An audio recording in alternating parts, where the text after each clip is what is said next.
Oh my goodness, what a day! I am so excited today to introduce you to Pratima Nagaraj and her vision for this book and her story. She's basically helping us all in the world change how we see vulnerability. That's all, right? Hi, Erica. Hi, welcome. And I'm talking to you on the morning in Singapore, right? Yes, it's 8 a.m. here. Awesome. Awesome. So, Pratima, let's just jump right in. What is vulnerability and what is it that in our lives it can do? Just kind of, if I'm just like coming fresh to the term, you know? Right. So, vulnerability is actually living without any barriers, having no pretenses, having no blocks around you. And that means that you actually are being your true self, you're being authentic. And when you step out of your house, you don't put on a face, you don't have to pretend to be someone else who this world would love or like. So whether people judge you or they love you, it doesn't matter. You continue to choose to be you. Just right off, I get this, but actually, and I saw this today when I was thinking about being an A student and like how important it was for me to get everything right. I'm like, how do I get vulnerability right? Oh, yes, I can totally relate to that because that's where I was when I started off. And when I was exploring this more and more, I was actually getting frustrated that I was not getting it right. I was not being perfect at it. And I wanted it sooner than I could have it. So I totally get what you're saying. But again, vulnerability is actually the exact opposite of it. It is about being in allowance and letting things flow easily. And when you have these judgments of, I need to get something right and perfect, you are actually putting up a wall. You're blocking everything from coming to you. So you're actually sabotaging it more than you're helping it. Oh my goodness, that is so counterintuitive. I know, right? I look at this book, and one of the things I thought was really interesting is that you broke it down like vulnerability in money, vulnerability in relationship. How does vulnerability play into these different areas of our lives? And if I'm like, just really open to learning what this book would like to teach, what are some of the teachings I could look forward to? The fact that vulnerability can contribute to every area of your life. And it's not just about, okay, I'm just comfortable in my own skin, but how can I actually apply this in my business, with money, with relationships, and how can I take it even deeper to expand the possibilities that exist there? And this is something that I started exploring when I noticed what vulnerability was actually creating for me in my life. And it's just an application of it. So my business started expanding. My money flows like completely doubled and tripled over 6 to 8 months. And my relationships became more joyful. So there are these tiny bits of it which you can tweak and apply it in every area. And that's exactly what I wanted to talk about through this book, that, hey, we talk about vulnerability, but there is so much to it that as you keep going deeper, you just keep discovering more and more. I was really interested in how you were raised in an environment where you really weren't supposed to have, you were supposed to, I mean, as a good woman in India is growing up what you're going to be a good wife. That's really important in the beginning. They're going to find the guy for you, so you don't have to worry about that. You know? Yeah, I know. They're going to probably show you where to live. They're going to kind of like make sure you're never on an airplane by yourself, right? Because that would just, Yes, oh my gosh. So exactly. you just basically flipped everything. So just give us a little insight into that transition for you and how you basically just changed everything. Yeah, exactly. I was raised, born, and brought up in India. I lived there all my life until I actually got married. And I was raised in a very traditional middle class Indian family. And being the only child, and that too being the only girl child, I was really protected. And I was not allowed to step out alone, and I was not allowed to travel alone. So I grew up in a very closed, protective environment. And I learned from there that having barriers is so important, because protection is through barriers. So I never really had the confidence to actually do things on my own, like traveling alone, living in a hotel room alone was like, no, I could never even imagine it at that time. But I really knew that that's exactly what I wanted to do, break out of all these confines. And I knew that's where my life would begin. And it's only after I got married and to an amazing man who actually also showed me what being vulnerable is like, what living an adventurous life is like, that I started choosing things differently in my life. I travel the world now alone. I have my own business. And the guy that I married is also someone that I chose. It was not a typical arranged marriage that I went for. Yeah, so it wasn't an easy transition, but because I had to really choose against my traditions, against what I was taught, against what I was told that I need to choose in order to live a good life. So when I was choosing all of that, I wasn't sure if I was doing the right thing. I was just following the energy of what was giving Right. me joy. Yeah. Tell me, when you look at some of the things that changed in the book, you talk about, this was one of the things I liked. Without vulnerability, you cannot innovate. There's something vulnerable about trying something new. If you're going to try something new else is doing, then the willingness to take risks, to fail, to be uncomfortable, and be courageous is essential. So that feels so uncomfortable and kind of exciting at the same time. Yes, because wherever there is discomfort, there is always excitement and possibilities.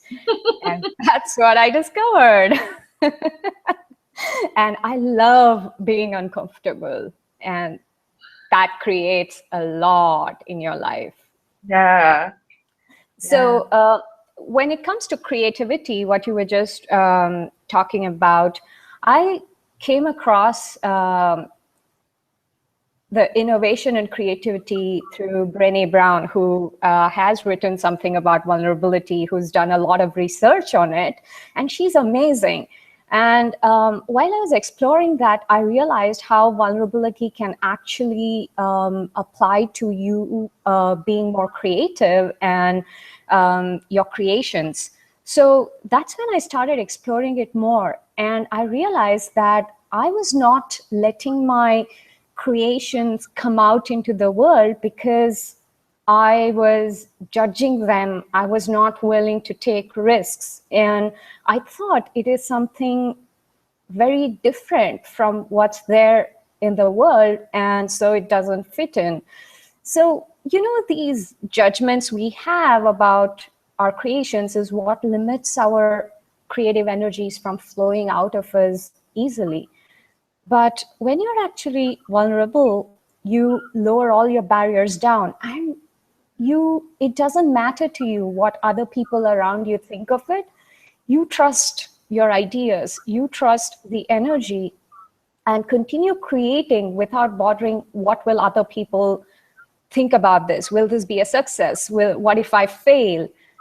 Because that's what creative people require. That's how innovations come out. You cannot judge it in the first place.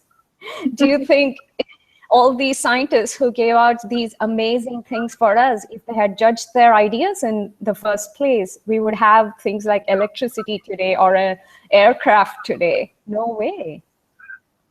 So being vulnerable is very important there. Go ahead. One of the things that you said in the book, and I've been blessed to have this book in hands before some of the other people who are reading it now. You talk about access consciousness, and I'd like you to get into that in just a minute. But there's something that you said that kind of rocked my world. And it was such a simple thing, but you just said, I don't remember the words, it had to do with comfort zone. And it was like, how can I be out of my comfort zone, or not like each day doing something like that? And tell me a little bit about that, because that's just something I don't think most people just wake up every day and think about.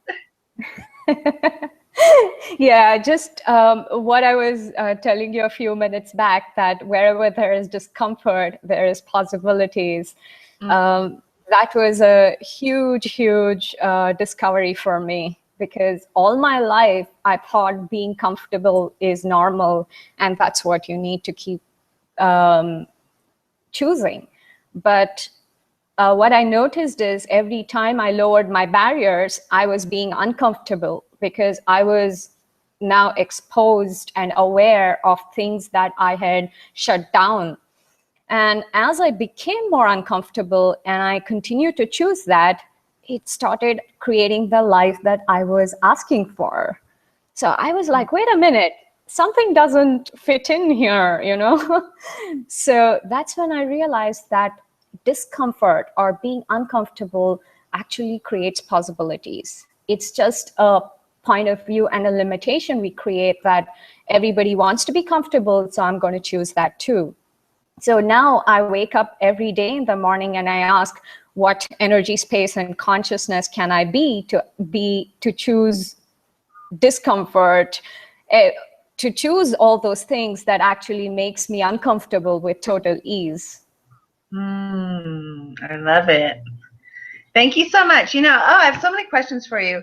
I do want to talk about access too, because that's influenced you so much, and you do have a foreword by Dane here in the book on vulnerability, and you're going to share a little bit of some of the tools that you learned from access. But before I get to that, I just can't help kind of bringing up something in the book that is so cool, and it's the 30-day challenge. So just kind of tease people a little bit, 30-day challenge, and what that is.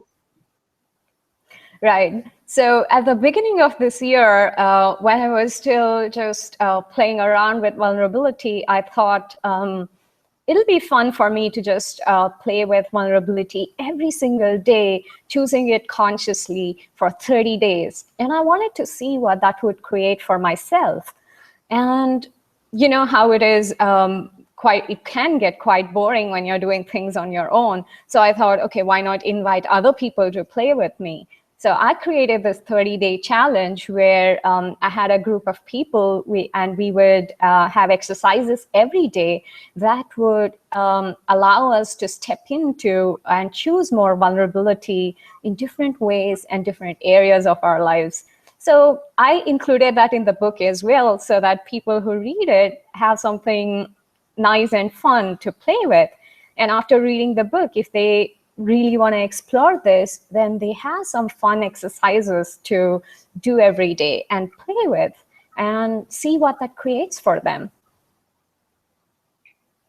I love it. So tell me a little bit about access consciousness, because that kind of weaves through the entire book and opens the book. So tell us a little bit about that journey for you and what that has been in your life.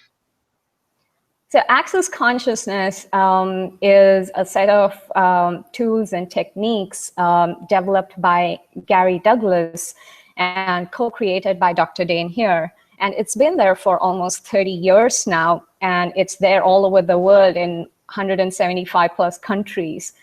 And I know, and it came into my life about 4.5 years back when things were really not working for me that well.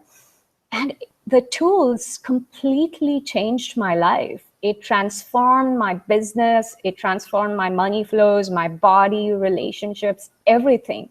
So I'm extremely grateful for the tools, and especially when it came to vulnerability, I'm grateful for it because those tools really gave me the awareness of how vulnerability is different from what we think it is, that it's not weakness. And with the audio.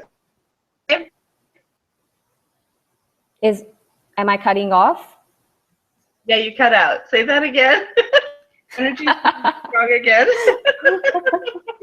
When it comes to the most important part, technology acts up.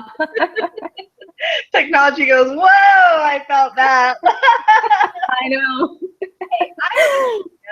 Why don't you do this? For everyone who's listening, who's scared they don't know how to know what we're talking about, and they're pretty sure they're not getting it, what can you do to clear that and just let people have something they could do like in the day that would help them kind of along this path of authenticity and vulnerability? So everywhere you're concluding and assuming that when you choose to be vulnerable and lower your barriers, you're going to invite a lot more crap into your life, a lot more difficulties and awareness that you cannot handle. Can you please let that go and destroy all those points of views that doesn't allow you to choose more of it? And what if everything that you have learned about vulnerability is actually a lie? What if there is a totally different possibility to it? And what if choosing to be vulnerable and being you actually can invite greater possibilities and not more crap? And that's just a conclusion we live with, that if I actually step out there without any walls of protection, I will invite difficulties into my life and things I can't handle. But what if it's totally the opposite? And everywhere you think that you're getting scared of lowering your barriers, that's actually excitement. Because fear and excitement feel exactly the same. I have another question. Okay, here's my question. I love this in the book, and I know you were just like, I can't believe you mentioned that, but you had a piece where you talked about kind of stinky people, and I know you didn't talk about it like that exactly, but you started having awareness around someone who had kind of unkind thoughts about you. And maybe just share with us how being vulnerable, even when someone is being mean, is what are some tools for navigating that can just kind of change everything? So I came across this instance where I was working with somebody, and it was actually getting more and more difficult to work with this person. And what do we usually do when we come across people who are difficult to work with? We put up a barrier. We want to avoid them. We resist them. That's like an automatic response that we have. But when I was choosing vulnerability, I actually lowered my barriers with this person. I was willing to receive all the awareness. And that's when I realized that this person was actually judging me. There were judgments being directed at me. And whatever discomfort I was sensing and all the judgments and everywhere I was feeling less and miserable when I was being around this person was actually not mine. I was being aware of this person's judgments and thoughts about me. So one of the key tools, which is where I love access, is asking, who does this thought, feeling, or emotion belong to? For every thought, feeling, emotion you have, ask, is this even mine, or is it someone else's? And that makes you realize that most of the stuff that you pick is not from you, it's from other people. And that itself creates a lot of ease and freedom because you return that back to them. You no longer have to lock it into you. So that's one of Right. the most powerful tools. And I'd really suggest using that with anybody you're around. Keep asking, who does this thought, feeling, or emotion belong to? Thank you so much, Pratima. This has been so much fun. What a beautiful hangout. Can I get the whole book? And where would I go to get the book? And how can I learn more from you? So you can go to Amazon.com, where the book is, or you can go to my website, www.pratimanagaraj.com, which you can see the link below the website. And it's hard to see right here, but it's actually her name.com. So PRATIMANAGARAJ.com. And you can get that's the book right. there. And you can also get a little, so go for it, but go get the book first. Absolutely. And I also have a continuation of the book to go deeper. I have an online class coming up based on the book. So yay! So you have more to play with after the book. I love what you did here. And that'll be on my website too. So that's the place for you to go to get more information. Awesome. Thank you so much for your time. This has just been so joyful. Go to Amazon, get the book right now. I'm the book's publisher. I am so joyful I could have this time with you. And go to Pratima's website to take her online class on vulnerability. Thank you. Bye-bye. Thank you so much, Erica. I'm really grateful for you. Bye. Bye.